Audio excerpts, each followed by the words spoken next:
Hi, and welcome to this live reading from Back to the 80s by S.E. Reichert and Kerrie Flanagan. And this is presented by Itsy Bitsy Book Bits. Chapter 1. The first thing Blaine Reynolds' mother taught her was that she was named after a main character in an 80s movie. The second thing was that if we don't remember our past, we are doomed to forget the journey of our humanity. Humans were cyclical like that.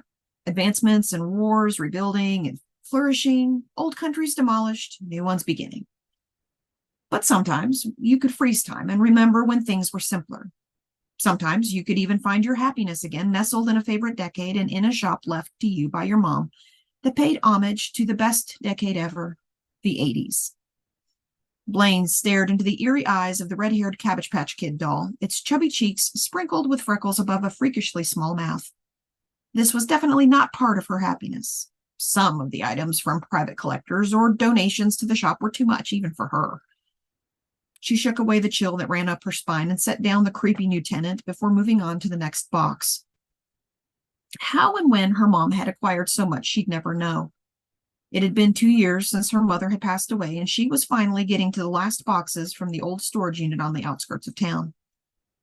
Casio keyboards, Walkman tape players, boxes from cereal no longer made like Mr. T's Crunchy Corn and Oats, autographed photos from Don Johnson and movie posters from the cinema house in Old Town. Some of them, like E.T., were tattered around the edges, but still sellable.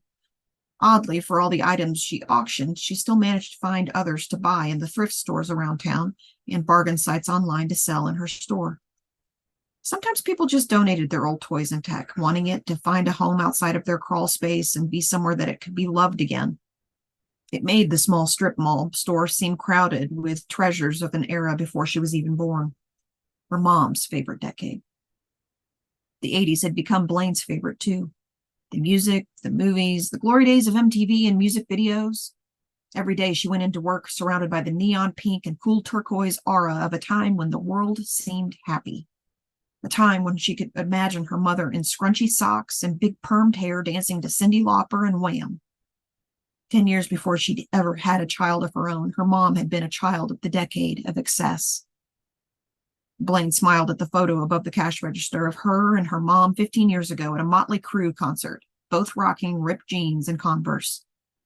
Even though her mom was gone now, being in the shop was like getting to hang out with her every day. The tinkling of the bells above the door roused her from the memory as she watched J.T., purple hair tucked into the slipknot ball cap, in orange overalls and lime green Converse, scurry in with a blast of the early spring morning air.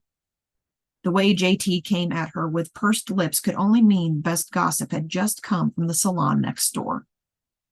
"You're not going to believe what I just heard," J.T. said, coming around the back row of mixed cassette tapes and players, some in boxes, some as is. "Who's sleeping with Deb now?" Blaine laughed and tucked the Cabbage Patch Kid behind the counter. That might be an online special only. She couldn't imagine putting it out on the shelf to stare at her all day. "No, Blaine, this is bad." "Worse than sleeping with Deb?" she asked. JT shook their head and tried to take a deep gulping breath.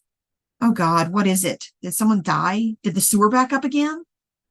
JT, in their trademark dramatic fashion, put their hands on the glass counter, leaned into the harrowing news stuck inside, and took a deep breath. Then, in a whoosh, "The Petersons are selling the mall." Blaine leaned back and shook her head. "Well, that's not such a big thing. We all knew they were getting ready to retire. I mean, the new people will still have to sign into the rent control addendum, right?" JT shook their head. "No, Blaine, they didn't sell to another property manager." "Well, who did they sell to?" "Morales Construction." Morales, like the Morales Construction? The ones who've been putting up swanky apartments all over town?" Blaine squeaked. Her heart ticked one beat off. The Morales family weren't landlords. They were demolitionists, leveling dozens of old buildings in the growing town to make room for larger, more modern amenities. "That's them." But they wouldn't. I mean, the mall's been here since, well, forever." Blaine paused, thinking of her mother's shop and how hard she'd worked to build up her clients and establish her business. She thought of JT's salon, the main event, and even Talon Karate, all the little shops and their struggling owners. The Petersons had been kind to let them sign a rent-controlled agreement and keep their costs manageable. The older couple had especially loved Blaine's quirky mother. Morellis Construction only loved neat bottom lines, modern buildings, rising profits, and all things new and shiny. I'm sorry, Blaine. I think we're all going to be out of a home in a couple of weeks. Blaine didn't like getting too emotional or jumping into drama if it could be avoided. She was level-headed, even if at times a little daydreamy, so to hear that the foundation of her life was in danger of being pulled out from underneath her brought all her high-flying plans down to the hard ground. Where would she go? She couldn't afford rental space in the booming town of Marshall, Colorado. Rent, mortgage, and even just the cost of living had been going up for the last decade. I'll figure something out, Blaine said. Something? Well, we can't just give up. I'm sorry, maybe you didn't hear me the first time when I mentioned Morellis Construction. JT enunciated the word slowly.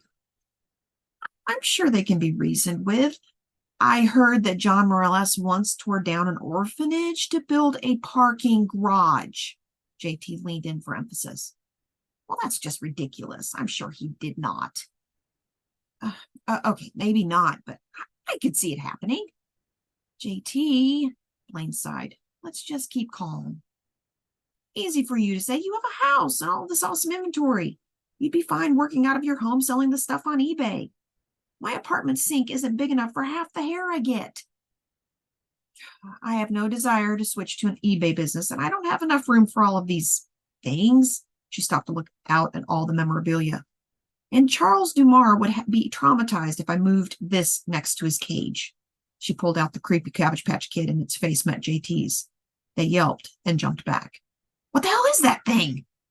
Top-selling toy of 1983. Unbelievable. Your guinea pig is definitely going to have a heart attack if you show him that. This all makes sense now. I believe that thing is what cursed us for demolition, or at least caused the downfall of the stock market in '87. This? Blaine looked down at the doll and back to JT's pale face. Nah, she's sweet. In a Chucky had a baby with an actual cabbage kind of way. They both laughed and then fell silent. What are we going to do, JT? Blaine said and hugged the strange doll to her chest. She looked around the shop that might be gone in a matter of weeks. I don't know, Blaine, but if I know you, you'll find some way to make it harder for them to move us. I'll try, Blaine sighed, drummed on the top of the doll's plastic head with her fingers and bit her lip. She had to try. They agreed to invite the other shop owners for drinks that Friday after the Morellis' first inspection of the mall. Blaine hoped she'd have something to contribute by that time.